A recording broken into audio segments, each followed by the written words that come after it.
거룩한 교회 성도 여러분, 이 영상을 보시는 하나님 나라의 귀한 자녀 여러분, 오늘은 2024년 2월 11일 거룩한 주일입니다. 오늘 매일성경 본문에서는 가버나움 사역에 지쳤을 예수님은 다음날 새벽에 홀로 은밀하고 조용한 곳에서 하나님 아버지와 친밀한 기도의 시간을 나누고 있습니다. 제자들이 찾아와 사람들이 기다리는 가버나움으로 다시 가자고 요청했지만 예수님은 자신이 전도를 위해 왔다며 다른 마을로 가자고 이야기하십니다. 전도 중에 한 나병 환자가 예수님께 다가와 깨끗함을 구합니다. 예수님은 그를 만져 깨끗하게 해주시고 강하게 침묵을 명하십니다. 오늘 본문을 나누어 보겠습니다. 마가복음 1장 35절부터 39절. 전도를 위해 왔노라. 새벽 미명 한적한 곳에 나가 기도하심. 여러 마을에서의 복음 전도. 40절부터 45절.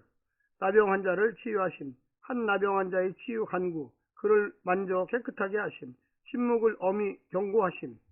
오늘 본문 마가복음 1장 35절부터 45절 말씀을 듣고 다시 오겠습니다.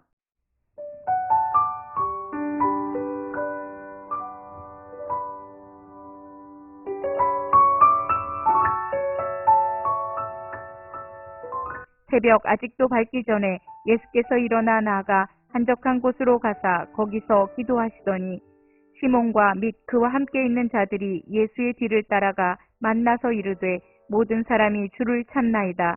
이르시되 우리가 다른 가까운 마을들로 가자. 거기서도 전도하리니 내가 이를 위하여 왔노라 하시고 이에 온 갈릴리에 다니시며 그들의 여러 회당에서 전도하시고 또 귀신들을 내쫓으시더라.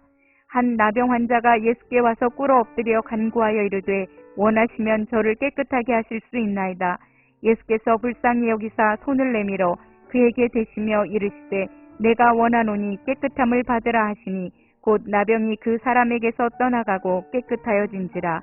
곧 보내시며 엄히 경고하사 이르시되 삼가 아무에게 아무 말도 하지 말고 가서 내 몸을 제사장에게 보이고 내가 깨끗하게 되었으니 모세가 명한 것을 드려 그들에게 입증하라 하셨더라. 그러나 그 사람이 나가서 이 일을 많이 전파하여 널리 퍼지게 하니 그러므로 예수께서 다시는 드러나게 동네에 들어가지 못하시고 오직 바깥 한적한 곳에 계셨으나 사방에서 사람들이 그에게로 나아오더라.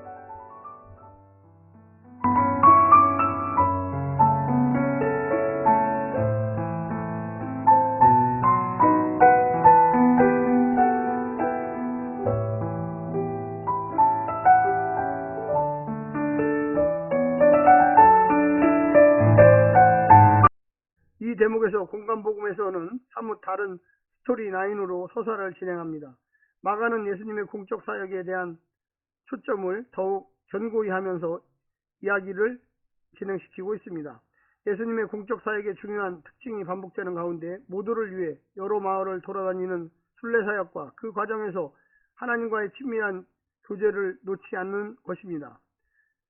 사역 초반 소문도 중요한 역할을 합니다. 사람들이 이동한 예수님을 찾아 몰려들었고 예수님은 그들의 피로를 채워주십니다.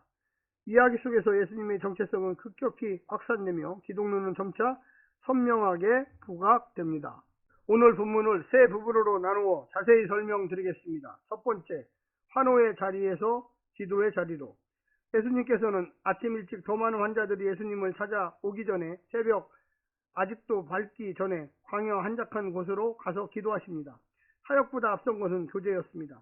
사람과 일을 만나기 전에 하나님을 먼저 만났습니다. 그가 원하는 일을 사람들의 필요보다 더 우선시하였고 하나님의 인정을 세상의 환호보다 더 중요하게 여기셨습니다. 이 시간들이 쌓이고 쌓여서 그는 십자가에서까지 이룰 수 있었던 것입니다. 두 번째는 사람들의 필요보다 사명의 자리로. 여전히 치료해야 할 사람들이 있었지만 제자들의 요청도 뿌리친 채 다른 마을로 향하십니다. 예수님에게는 더 중요한 사명은 즉 복음을 전하는 사명이었기 때문입니다. 치유나 축기의 기적은 모두 복음 전투를 위한 과장일 뿐입니다. 하나님 나라를 전하지 못한다면 예수님은 그저 기적 행사자의 머물 뿐 하나님의 아들 메시아는 되실 수 없습니다. 그는 여러 회당에서 가르침으로 전도하시는 일과 귀신 내쫓는 일을 병행하고 있습니다. 당장의 필요가 채워지기를 바라는 이들을 실망시키고 부르신 하나님을 만족시키며 나섰습니다. 마지막 세 번째는 부정의 자리에서 정결의 자리로. 나병 환자는 부정 환자로 간주되어 격리 수용되었습니다. 그런 그가 예수님 앞에까지 나와 무릎을 꿇고 치유를 요청합니다. 감히 율법과 전통을 어기고 나온 자신이 치유받을 자격이 있는지를 확신하지 못했지만 예수님이 치유 능력이 있다는 사실만은 분명히 믿었습니다. 예수님은 그의 믿음으로 치유하셨고 제자들에게로 가서 회복을 확증 맞게 하십니다. 그에게 이 사실을 알리지 말라고 하셨지만 그건 결코 지킬 수 없는 명령이었습니다.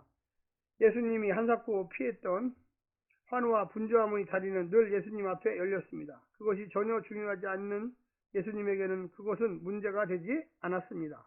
사랑하는 성도 여러분, 오늘 하루도 힘내시고요. 성령님의 놀라운 축복과 은혜가 가정 위에 함께하기를 간절히 원합니다. 샬롬.